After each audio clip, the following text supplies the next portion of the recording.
irá assistir agora a primeira parte da entrevista concedida pelo professor Hernani Pimentel para o Congresso Nacional Online do Concurso Público.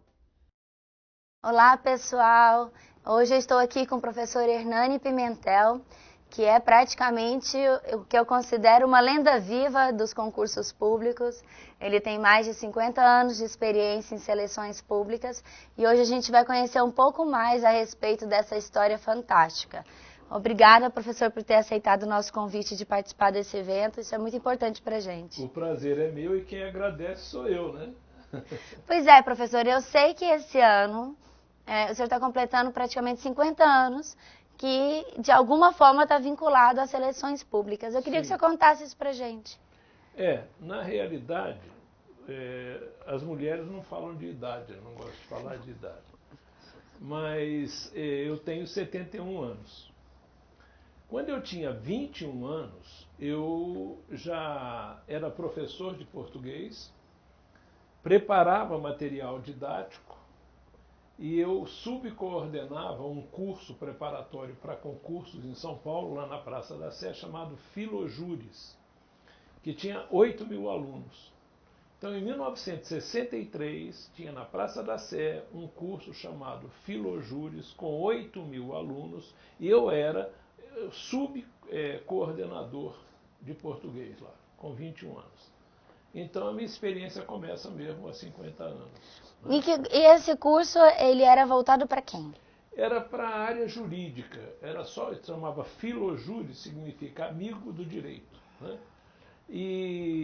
Mas no ano seguinte, 64, houve uma mudança forte na política, para alguns revolução, para outros golpe, né, militar, e o que acabou foi o concurso público. Com o militarismo, acabaram-se os concursos públicos e se instituiu, né, com muita força, a indicação. Quem tinha um padrinho coronel, né, era nomeado. Então, acabando o concurso público, né, aconteceu que começou uma outra coisa chamada pré-vestibular. Estava começando. Foi aí que começou, porque as faculdades estavam se formando de maneira mais estruturada também, né? Começaram as coisas chamadas pré-vestibular, porque os cursos universitários tinham poucas vagas, né? Então havia uma competição muito grande. Então, com a minha especialidade era sintetizar, né, sem perder a profundidade e a abrangência, eu comecei a preparar material para pré-vestibulares. Uhum. E comecei a ser professor, treinar professores e escrever material para uns 12 cursos lá em São Paulo. 12, só 12 cursos. 12 cursos. Médio, pré-médico, etapa, CIEM, bandeirante, uns 12 cursos. Legal. E logo depois eu fui chamado para o Objetivo. Uhum. Aí eu fui coordenador nacional do Objetivo e eu cuidei da área de português. E isso por quanto tempo? No Objetivo eu fiquei muito tempo. Isso foi até 88. 88 teve a Constituição, né? A Constituinte. E ali, na nova Constituição, o concurso público passou a ser obrigatório. Uhum. E onde é que o senhor estava no mapa nessa Nesse mapa época? eu era coordenador do Objetivo. Lá em São Paulo ainda? Não, já estava em Brasília. Já estava em Brasília, porque num determinado momento eu vim para Brasília. Eu sou um dos pioneiros que abriu Brasília, Goiânia e Campinas, né? Então eu já estava aqui e o que aconteceu? Em 93, não foi em 91, em 91 saiu um concurso para taquígrafo do Senado. Que era um concurso considerado excelente na época, Isso, né? era. E eu era professor aqui e vários alunos me procuraram. E eu acabei dando um treinamento para esse concurso para 18 alunos. E os 18 passaram. Passados mais 6 meses, teve um concurso para taquígrafo da Câmara. E aí foram 38 alunos, né? E todos passaram. E me explica uma coisa, o senhor ficava limitado à língua portuguesa ou o senhor já ensinava as técnicas, já ensinava dicas a respeito de como é que era melhor estudar? Quando eu estava ensinando língua portuguesa, para taquígrafo era só língua portuguesa. Mas quando eu estava ensinando, eu estava mostrando quais os recursos que eles poderiam ter para poder competir, né? Então, o que aconteceu? A partir daí, eu resolvi criar um curso completo para concurso público e aí, como eu estava no objetivo, acabei criando uma sociedade lá e criamos o Obcursos. E aí esse foi um dos primeiros cursos realmente estruturados como uma empresa para concursos, não é isso? Com certeza isso é que o pessoal lá do Rio diz, né, que... Porque o que acontecia antes, até onde eu sei, o senhor me corrige se eu estiver errado. Algumas pessoas que sabiam um pouco mais, ou tinham mais intimidade com as disciplinas, se reuniam. Sim. E aí abriam oferta de vagas para as pessoas virem estudar. Não era uma empresa ainda, né? Não era empresa, eram cursinhos que existiam assim há alguns meses. Então você abria um edital, abria um concurso, abria aquele cursinho e tal, 2, 3 meses, depois fechava. Entendeu? Entendi. Então o Obcurso, até onde a gente sabe, né? A gente criou a primeira empresa organizada na área de concurso. Que bacana. Público. Isso, e como foi essa experiência, assim?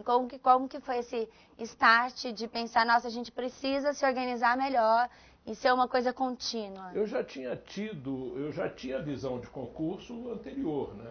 Então eu sabia onde a coisa poderia chegar. Ao mesmo tempo, quando naquela época dos pré-vestibulares, né, eu escrevia material, um dos cursos para os quais eu escrevi chamava-se Santa Inês. E o Santa Inês tinha uma editora, chamada Editora Ática.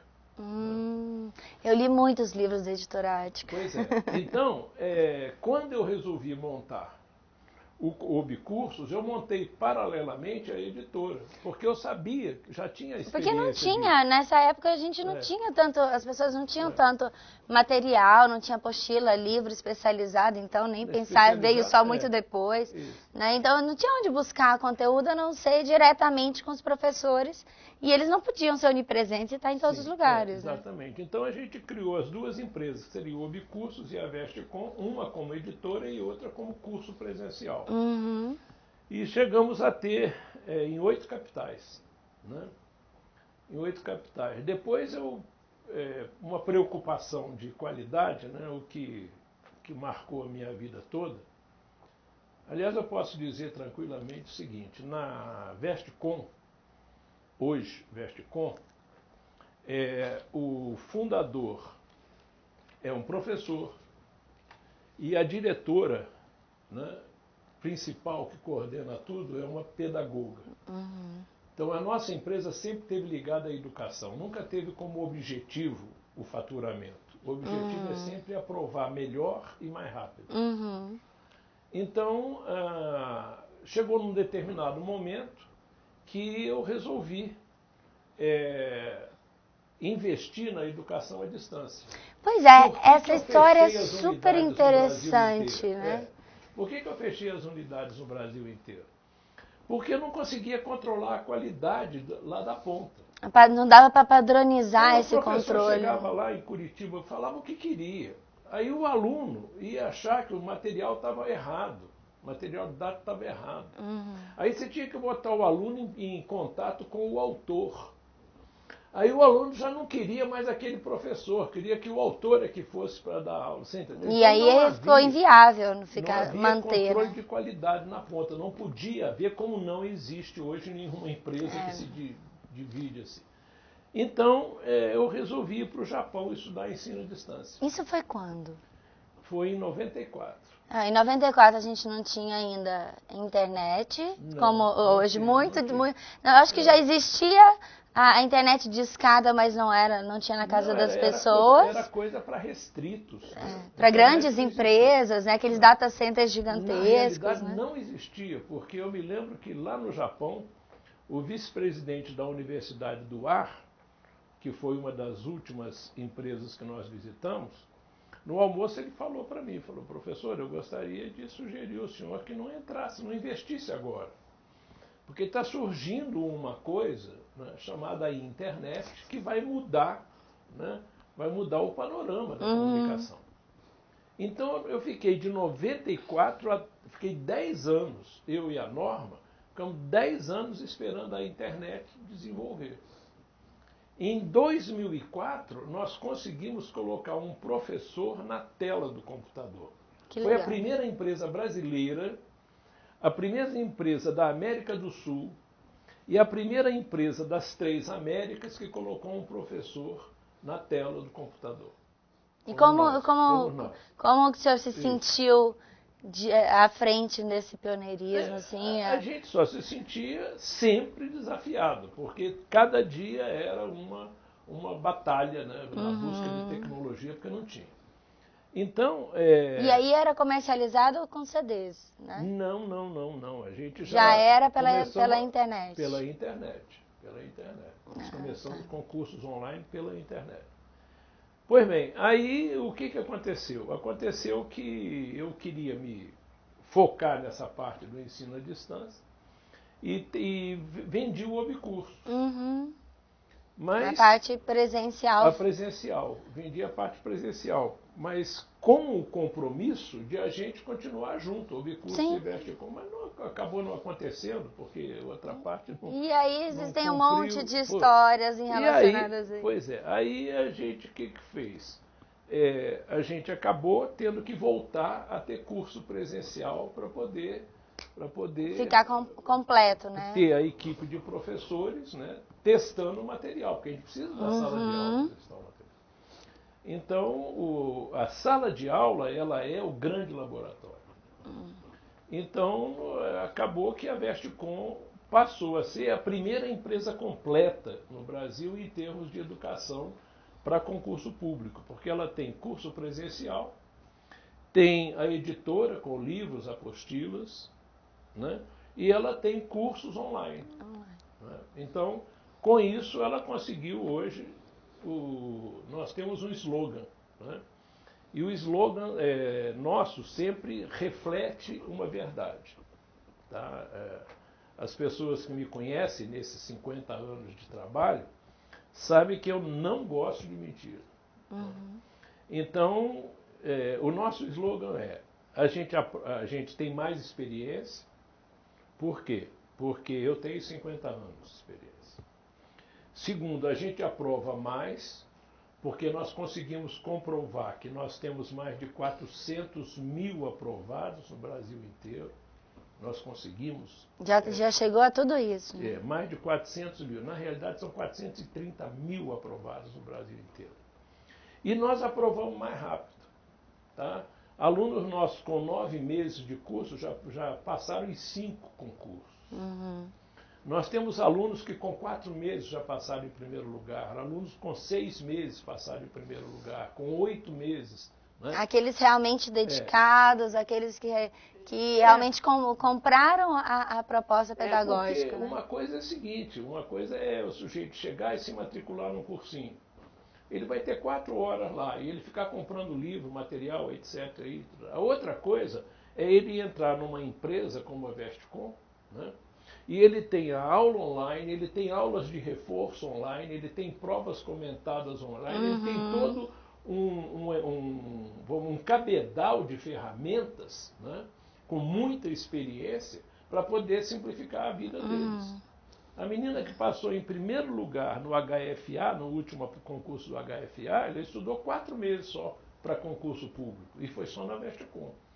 Mas ela estudava 12 horas por dia, porque ela tinha ferramenta para isso. Sim. Né? Então, e ela estava focada também. Né? Então, para completar o nosso slogan a gente tem mais experiência, aprova mais e mais rápido, e a palavra-chave final, de verdade. E vocês já conseguiram, com essa quantidade de dados dos aprovados, traçar mais ou menos como é o perfil do aluno típico Vesticom? Sim. O aluno típico Vesticom, primeiro, está na faixa etária entre 17 e 55 anos. A faixinha, né? De 17 a 55 anos. 70% está entre 17 e 35. Então é uma faixa, né, pessoas jovens. 17, 35. Pessoas que estão, inclusive, construindo carreira. Né? Mais ou menos 62% do nosso público é feminino.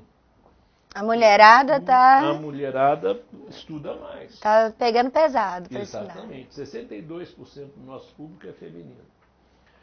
O nosso público se situa entre as faixas B1, B2 e C1.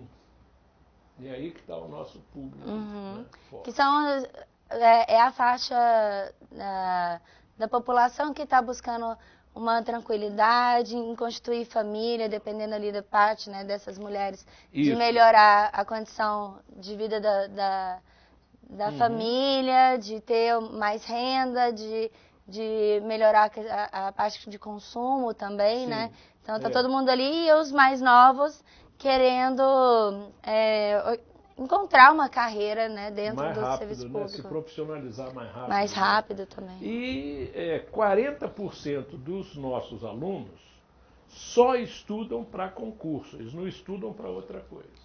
Tá. Eles ficam dedicados só a concurso. Então, tem muita gente que sai de faculdade para poder focar para concurso público. E o que o senhor acha disso? Desses jovens que estão deixando, às vezes, a faculdade para logo em seguida? Eles são inteligentes, né? São muito inteligentes. Por quê?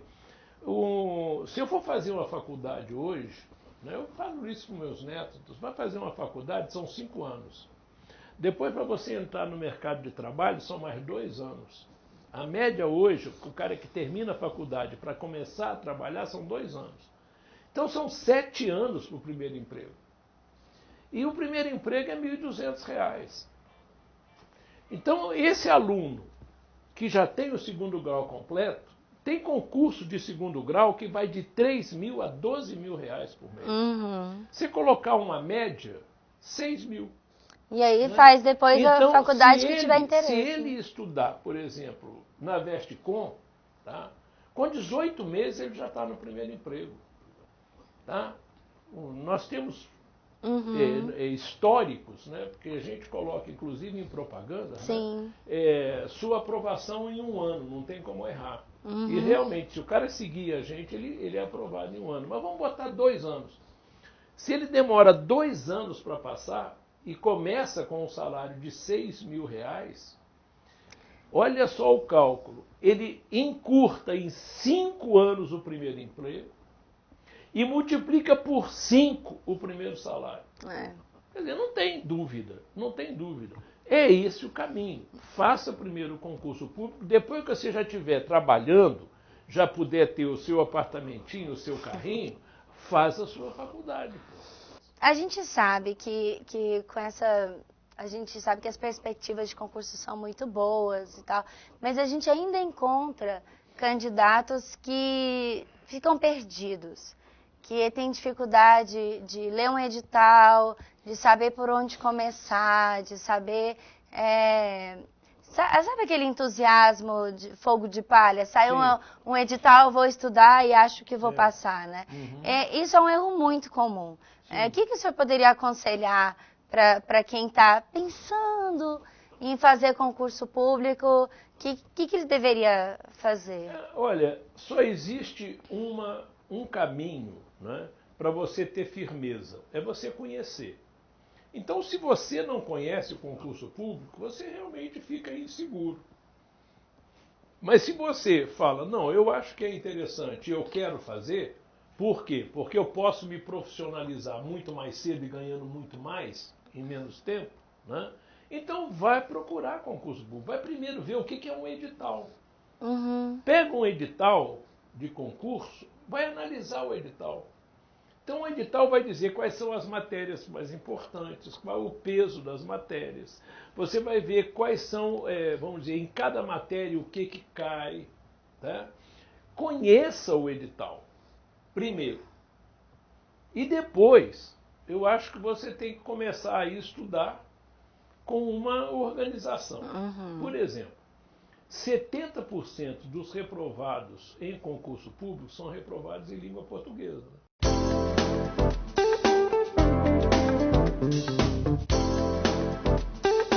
Você assistiu a primeira parte da entrevista concedida pelo professor Hernani Pimentel para o Congresso Nacional Online do Concurso Público. Exibiremos a segunda parte na próxima semana. Até lá!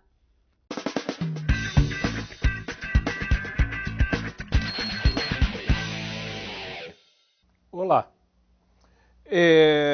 eu quero compartilhar com vocês uma notícia muito boa que está vindo de além-mar, está vindo de Portugal. Foi lançado agora no mês de maio esse livro, Vogais e Consoantes Politicamente Incorretas do Acordo Ortográfico, do jornalista Pedro Correia.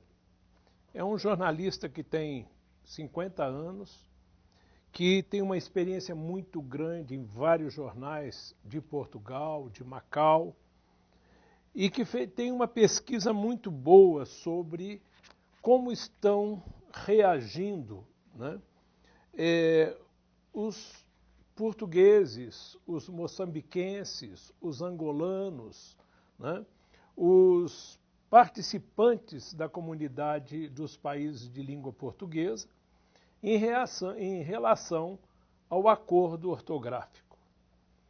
Ele fala de todas as reações e resistências que estão acontecendo na maioria desses países e está mostrando que realmente é muito difícil que esse acordo venha a ser adotado, né, por países como Angola, Moçambique, que são importantes, né, na comunidade dos países de língua portuguesa. É muito interessante o que ele relata, o que está acontecendo nos demais países, fala sobre as reações fortes em Portugal, fala do improviso com que esse acordo foi votado lá em Portugal e fala das resistências populares, né, os abaixo-assinados, os movimentos, etc. Um dos capítulos é exatamente sobre o Brasil.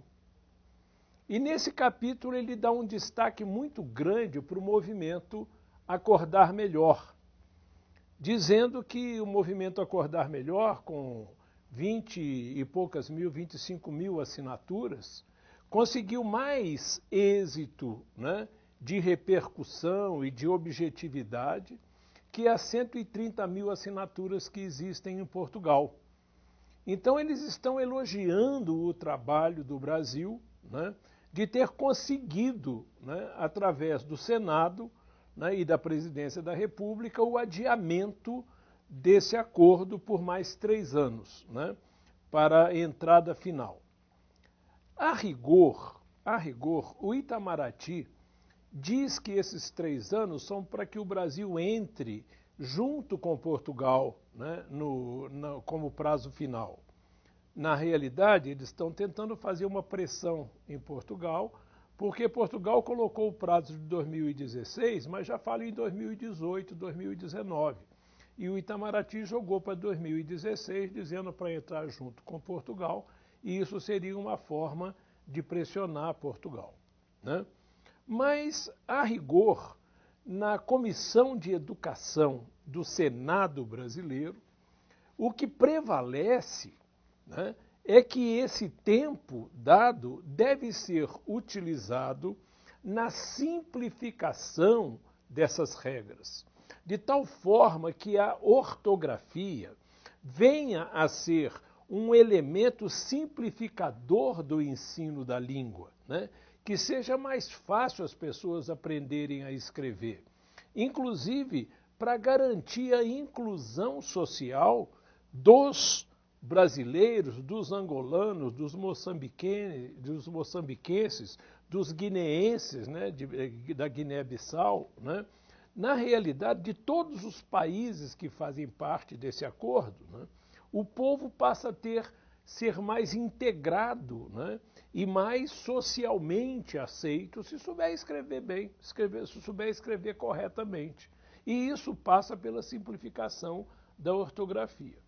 Por isso é que eu quero que você entre no site www.acordarmelhor.com.br, assine lá o manifesto, divulgue para o máximo de pessoas possíveis, para que a gente consiga esse grande feito de transformar a língua portuguesa na língua mais avançada em termos ortográficos do planeta, né?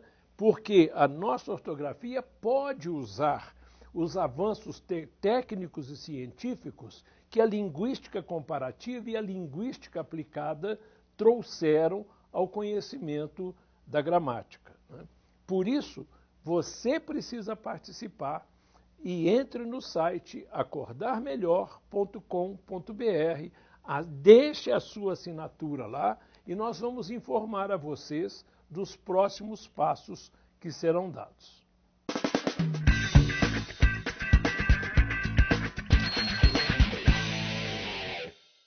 Em todo concurso, um dos assuntos de língua portuguesa se chama ortografia. E dentro da ortografia você tem a acentuação gráfica. Para você aprender acentuação gráfica, você tem que saber fonologia. Você tem que saber o que é vogal, semivogal, ditongo, tritongo e hiato. Então, para isso, nós vamos começar com algumas aulinhas. Oração subordinada substantiva apositiva. Vai ter função de aposto, lógico. Disse o óbvio, acabei de falar o óbvio, que não o conhecia. Disse o óbvio, que não o conhecia. Aqui você tem a oração principal e você tem o sujeito, subentendido, um verbo transitivo direto e o seu objeto direto. Ela disse o óbvio. Ponto. Aliás, 2 pontos. Aí você tem que não o conhecia. Esse que não o conhecia é permutável por isto, tá certo? Então, disse o óbvio, isto. Isso mostra que é uma oração de natureza substantiva, porque o isto é um pronome substantivo. Se eu tenho um pronome substantivo explicando um outro substantivo, eu tenho um termo de natureza substantiva explicando outro de igual natureza, natureza substantiva. Então, isso aqui tem que ser substantiva funcionando como aposto. Então, porque é um substantivo que se refere a outro, um termo de natureza substantiva que se refere a outro de igual natureza, aposto. Substantiva apositiva, se ela é subordinada, porque essa aqui tem que ser principal, tá certo? Agora, funciona como aposto de um termo da oração principal, a apositiva. Ele disse uma verdade, que não brigara. Aqui você tem oração principal e a oração subordinada, que não brigara. Por que a oração subordinada é substantiva? Porque é permutável por isto, que é um pronome substantivo. Ela disse uma verdade, isto, né? Por que a subordinada é apositiva? Porque ela está funcionando como um aposto de um substantivo ou termo de natureza substantiva da oração principal. Disse o óbvio. Que óbvio? Isto. Então tem um pronome se referindo a substantivo. Pronome substantivo se referindo a substantivo. Termo de natureza substantiva se referindo a termo de natureza substantiva. Aposto, né? Na oração substantiva, como se chamam o que e o se, né? O que e o se, na oração substantiva, se chamam conjunções integrantes. Agora, na oração apositiva, o que acontece sempre, ou quase sempre, a oração subordinada apositiva vem normalmente depois de que? Depois de 2 pontos. Às vezes, pode aparecer depois de um travessão, né?